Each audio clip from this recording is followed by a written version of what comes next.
Hi everyone, so I'm Emma Thompson. So just want to welcome you to this webinar entitled Making It Readable, How to Organise Your Information. So I'll quickly introduce myself.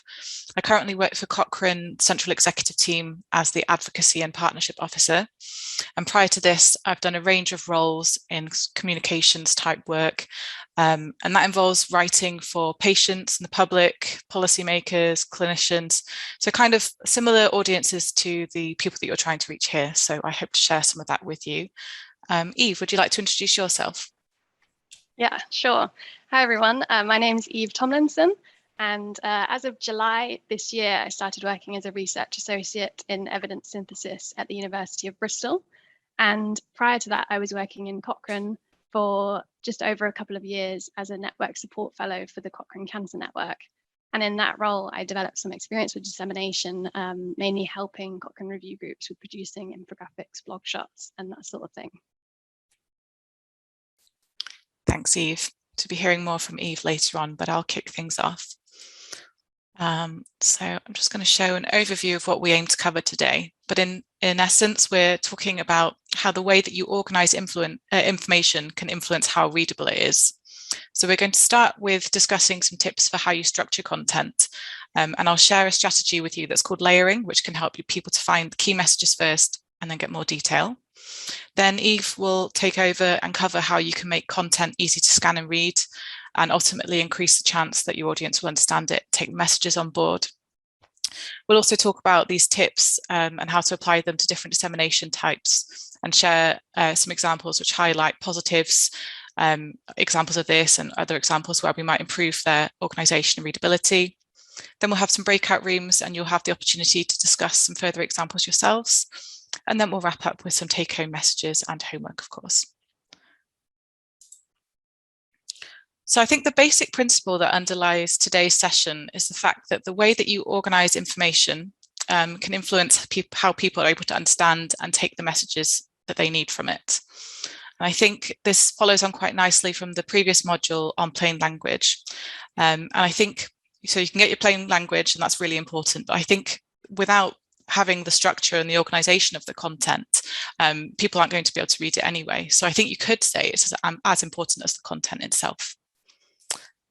And I'll show you some practical everyday examples of where this plays out. So on the left-hand side of the screen, there's a menu from a restaurant that I found online.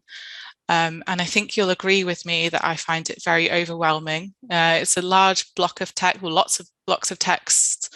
The sort of colour scheme that I don't fully understand. Text seemed to fill the whole page. I don't really understand the hierarchy of the information or what I meant to look at first, what's most important. If I was at this restaurant, I would order something I regret out of panic. Then another example, this is a traffic system, which is something I'm very fortunate not to work in. However, I think it's a nice example of how you've got many different messages in the form of signs competing for attention at the same time. And if you think about who the people are that are the audience, there's people that are driving possibly at 25 miles an hour if they've read that sign. And that's a very short window in which to get that attention. So how do the people that are meant to read that decide what's most important and how to read it? So I think aside from all that, the good news is that as people who are creating information products that aim to support people in their health decision making, there are a number of things that we can do to support our readers, and Eve and I will cover some of those today. So we'll be talking about two different items from the dissemination checklist. So I'm going to begin with item 5 and Eve will cover item 6. So just as a quick reminder, item 5 is about structuring the content so that people can find key messages and then access more detail on demand. Why should we think about structuring content like this? People's information needs vary, really, and this can be from person to person in terms of their role. So are they a policymaker, a doctor, a patient? Or it could be equally about how much time they have, their prior knowledge on the topic, their language skills, whether they're interested in it. So it can really vary. And I think in the context of Cochrane, some people may prefer short and clear summaries of the key findings, whereas other people will want in-depth information on the trials included in a review and why and what we found. So we need to think about how we can meet those different needs in a way that makes the best use of the time and the resources that we have available, because those are not finite. And one way or one strategy I'm going to share now is called layering. And I think layering as a strategy is useful for everyone because it really takes into account that people have those different information needs and want different amounts. So it's a strategy that involves stratifying your content or organizing it into layers so that people can find the key messages up front and then get more detail on demand if they would like to. I think an important point to remember is that most audiences are likely to want the key results first. So that's something you should always bear in mind.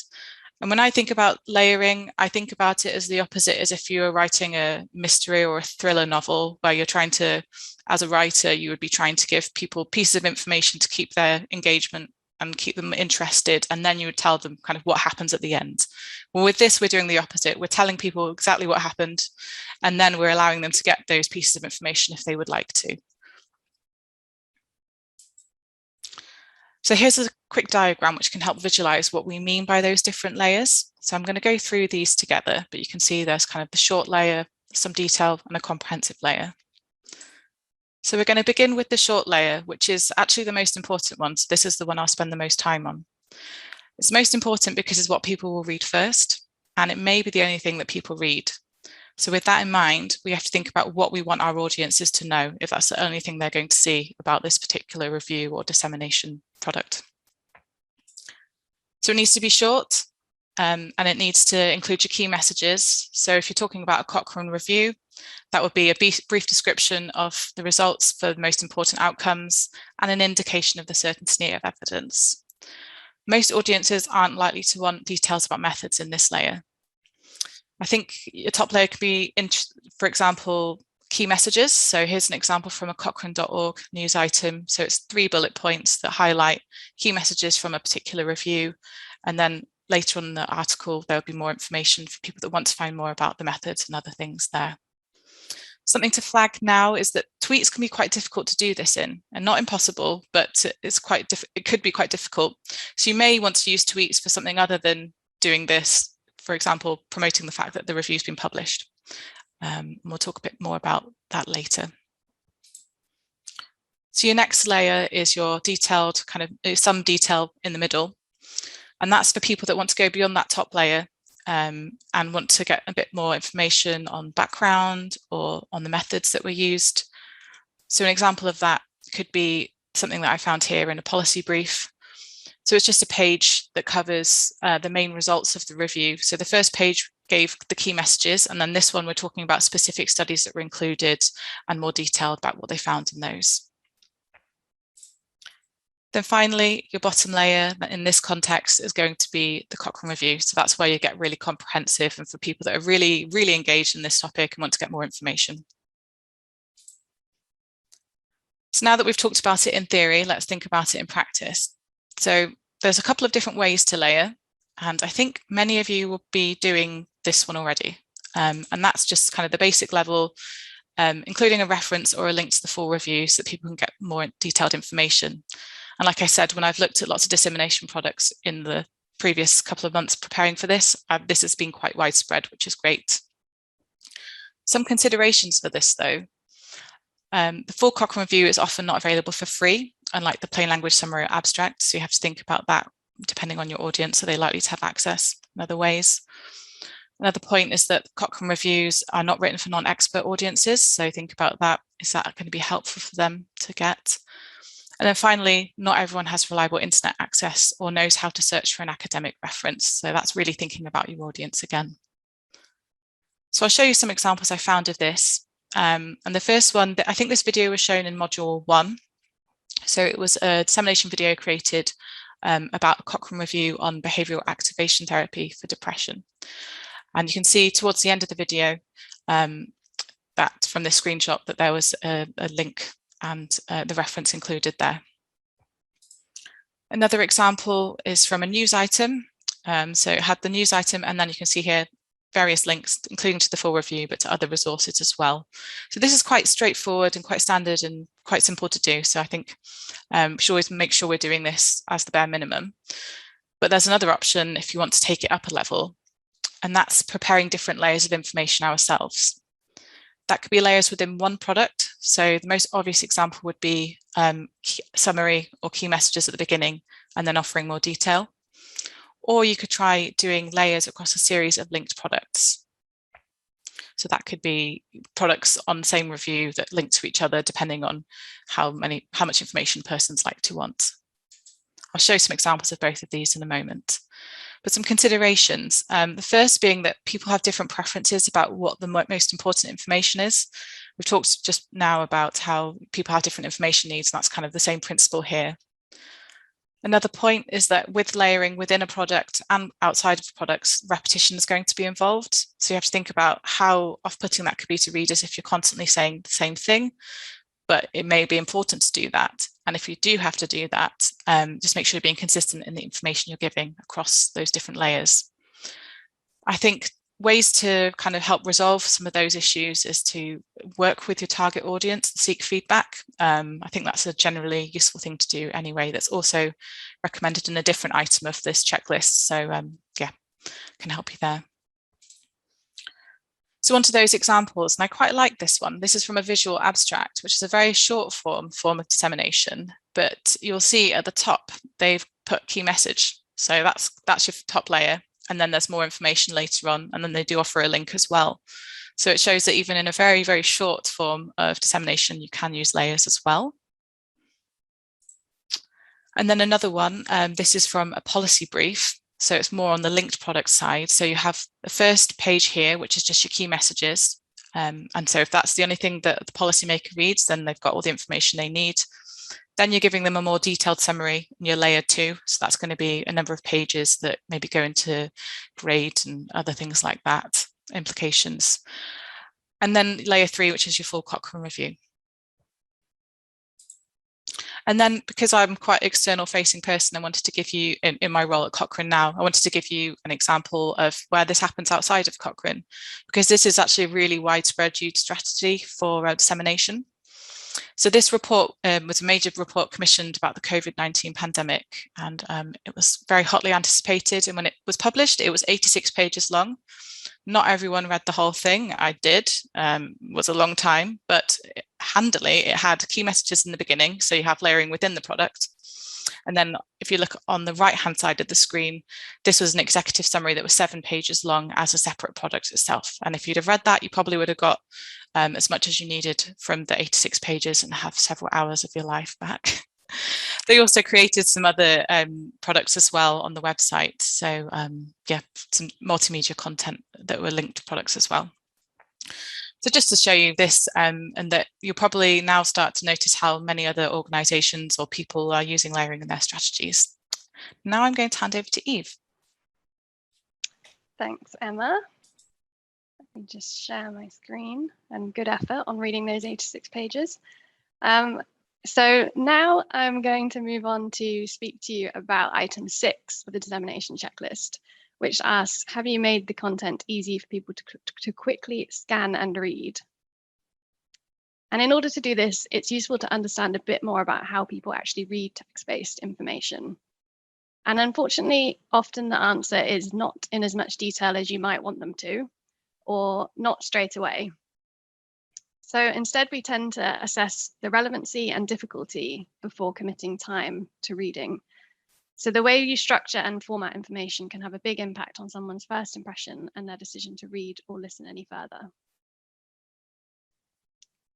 And how people read information is shown by this heat map. And this has been created by tracking people's eye movements on a web page.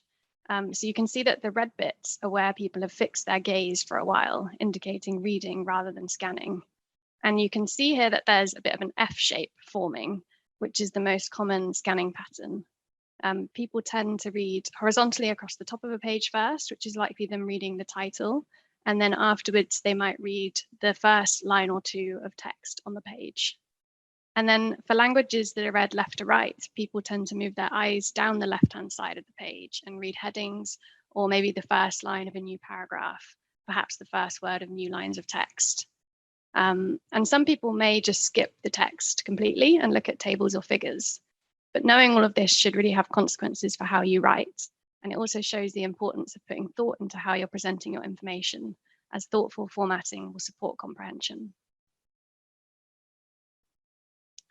So really what we want to avoid is big chunks of text. This may not seem like quite a large chunk of text, but it still makes me feel a bit like this. And that's really what we want to avoid when we're making dissemination products that we want people to read. But thankfully, there are ways we can make our information easier to scan and read, and we're going to run through some of those. So the main aim is to catch people's attention and to make the content easy to skim. And one of the ways you can do this, which Emma's already mentioned, is to put important content first, or at least make it easy to spot. So for most audiences, this is likely to be the key results. It's also useful to use short, meaningful headings and subheadings that stand out. And if you can, start these with keywords. So we've seen on the heat map that these are likely to be what people focus on first. Another useful tip is to highlight keywords in bold text. And you can see from this side here that the words in bold do stand out. It's also useful to break up large blocks of text into chunks by using white space, bullet points, images, graphs, and text boxes. And if you're using tables or figures, it's a good idea to label them clearly so they can stand alone. We've just seen that some people do like to just skip the text and read tables and figures, so it's really important that they can be understood by people who do that. Another tip is to use clear, clean, and consistent fonts. And if you have to stick to certain branding guidelines, then definitely do that with your font choice. So for Cochrane, the font specified by the Cochrane brand guidelines is Source Sans Pro. And when deciding on the design features for your dissemination product, it's a good idea to start with the same font size, weight, color, and then apply one change at a time in your dissemination product so that you ensure that you do create a visual difference from the items that you want to separate from each other, and you don't end up changing it all and it ending up a bit like that menu that Emma showed earlier, because that's definitely what we want to avoid. You definitely want a difference between the subheadings and the main text and the headings. And finally, it's really important to consider the target audience you're trying to reach and the context people are in when they view your product. So it's good to think about how much information they're likely to want and how much time they're likely to have to read it, which links in with module 1 on the course. So that's a few of the things that we want to achieve. And now here are a few things that we ideally want to avoid. So the first is baking text into images, which is not accessible for people with impaired vision who are using screen readers. Alternatively, if you are going to include an image with text included in it, then you can, but provide access to a transcript of the text as well. The second is that using italics and capital letters is often not conducive to easy reading. So if possible, it would be good to avoid using italics and capitals. Mentioned yesterday that when I read capital letters, I read it as someone kind of screaming at me, which is not the most relaxing experience. That might just be me, but something to mention. And then also, we want to avoid large chunks of unbroken text. So as discussed, people may find this off-putting and too much information can distract from the main messages. So ideally, it's good to try and just reduce the amount of information you're presenting as much as possible. But if you have a lot of information that you need to present, then definitely try to use layering as outlined by Emma. So I thought I'd try and put all of this into practice and show an example of an infographic for a Cochrane review that I made when I was working in Cochrane with the Gynecology, Neuro-Oncology and Orphan Cancers group. And I made this using Canva. I think this includes some examples of good readability and structure, and also some bits that I would try to improve if I were doing it again. We're definitely all learning, still learning, and learned a lot from this course. So it's good to look back at products that you've made before as you learn and see how you might be able to improve it or do better next time. So if I take you through this, I think one of the first positive points is that we've included subheadings, which are quite clear and help to structure the information. The main subheadings are also questions in this infographic, which aims to draw the reader in. Potential negative is that we've not actually put the key finding first, which is something we've just said about 5 times that you should try to do. But I think this is an example of understanding your audience. We made this infographic at first thinking that the audience might need this background information down the left-hand side in order to understand the review. But in the end, the infographic was actually just shared with the funder, who perhaps might not need this information, but might instead want to get down to the key finding first. So in hindsight, we may have been able to just put the key finding up front, but at least the findings are signposted with a clear subheading. You can see here that we've used bold text, which is a positive. I would say that we probably could have used the bold text a bit more sparingly to maximize effect, because we have kind of highlighted quite big paragraphs of text in bold. We've used some bullet points to break up the text, which makes it easier to read. And we've also included a box to highlight the key findings so people could read this without delving deeper. Perhaps it would be better if this key finding stood out more. I think this might depend on whether you're restricted with the branding guidelines and color palettes that you're allowed to use. In this case, we were sticking with Cochrane community colors, so we couldn't really go for a bright yellow or something to really make that pop. We've also used layering on this dissemination product because we've included the reference at the bottom here. And we've included an image which is relevant to the topic area. But as you've probably already spotted, we included an image with text baked into it, which, as we've mentioned, is not accessible for people with impaired vision using screen readers. Thankfully, it's not integral to the infographic. It only says diagnosis, but still something that's better to avoid. So overall, I think one of the main drawbacks with this infographic is that there's just quite a lot of text to take in. This is usually the way with infographics and visual abstracts, particularly for Cochrane reviews, because we often have so much information that we're trying to get across. I think for this, it may have been useful to consider another layer between this infographic and the review itself. Again, often this depends on the context in which people will be reading it and who those people will be.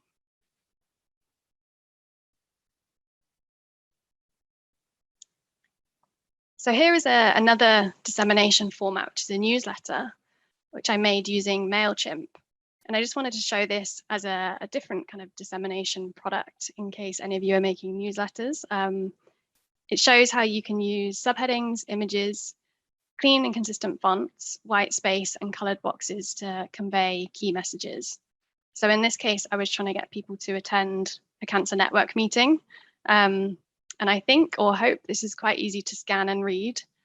And yeah, maybe not on this slide if it's a bit small, but but yeah, we just wanted to share that as another way to show readability. Okay, so before rounding off this section about readability, we thought it was important to touch on what you should consider when creating dissemination products in different languages. And this probably could be a whole topic by itself, probably a lot to cover within this area. But today we are going to show a quick video which was kindly prepared for this session by Judith Depp, Cochrane's multi-language program partner. So I'll just stop sharing and reshare so that I can share the audio with you all.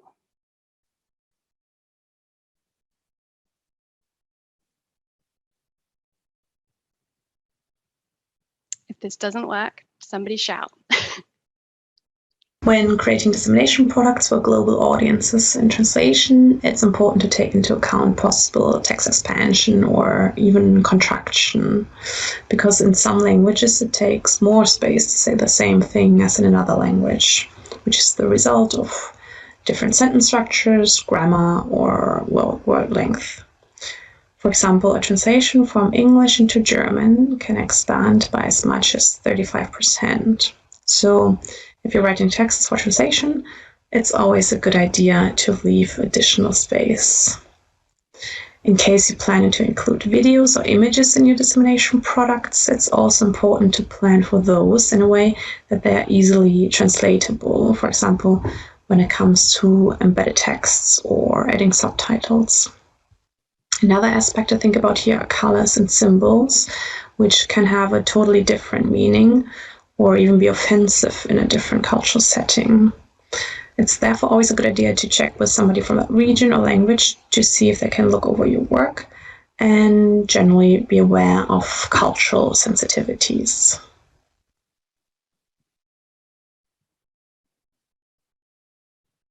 Okay, and thanks to Judith for creating that for this session. I hope that was helpful. We're going to show you 4 examples of these dissemination products. So give me a second. That's my cat. There we are. So we're going to be talking about one specific review in the majority, which is this review here on the effectiveness of quarantine for COVID-19 control.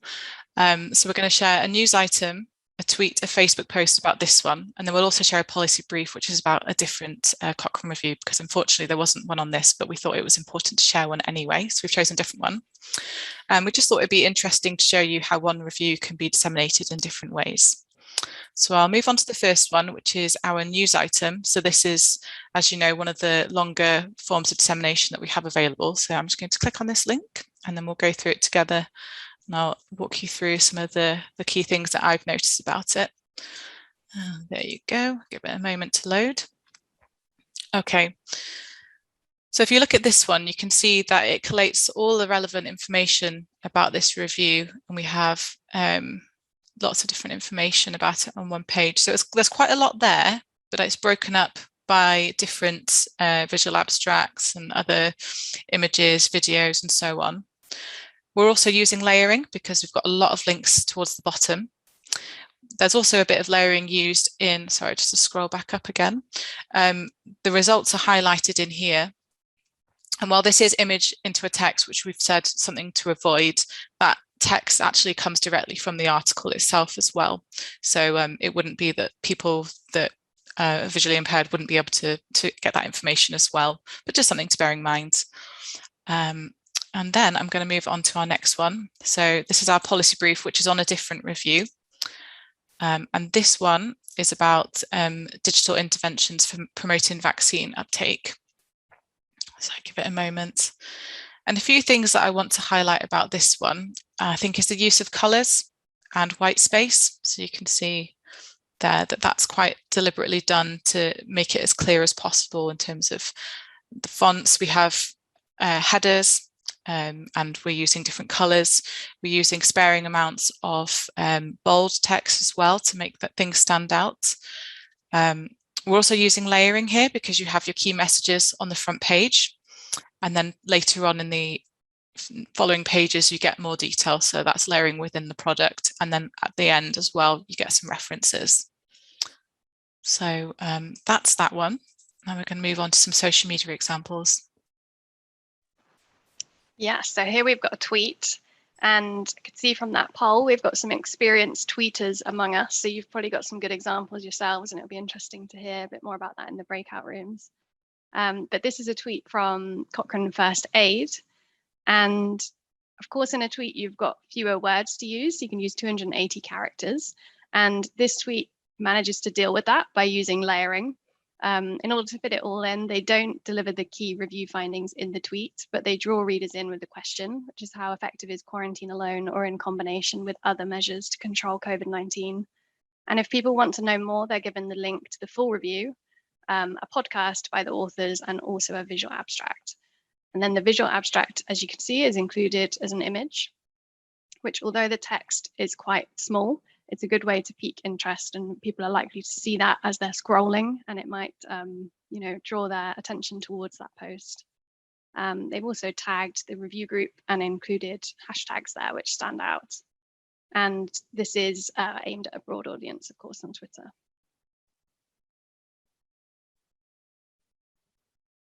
So next, we've got a Facebook post, which is posted by Cochrane, and it's about the same quarantine review. So you can see here that this post is quite brief. It just tells you that the review is published in capitals, but I guess we'll let that slide for this, this post. You can see that this is quite short, so it includes the aim of the review, a link to the review summary, a link to the full review, and also an image containing the review title, again, to catch people's attention. So we're actually coming to the end of our session today. And we've just put together a few take-home messages for you, which we think are some of the key points. And the first being that making your content well-structured and readable should be a thoughtful process. And hopefully what we've been aiming to do today is give you some kind of key tips and tricks on how you can do that, and just showing that it's not always as easy as just chucking it on a page, which I'm sure a lot of you knew already. It's also important to consider the type of dissemination product you're creating, because how to structure it and make it readable will vary depending on whether you're writing a 280 character tweet or a longer news item. Hopefully from the breakout rooms and some of the examples, you've seen the differences between, you know, what you need to consider when you're writing a tweet versus a news item. And then finally, it's really important to consider your audience and try to put yourself in their position.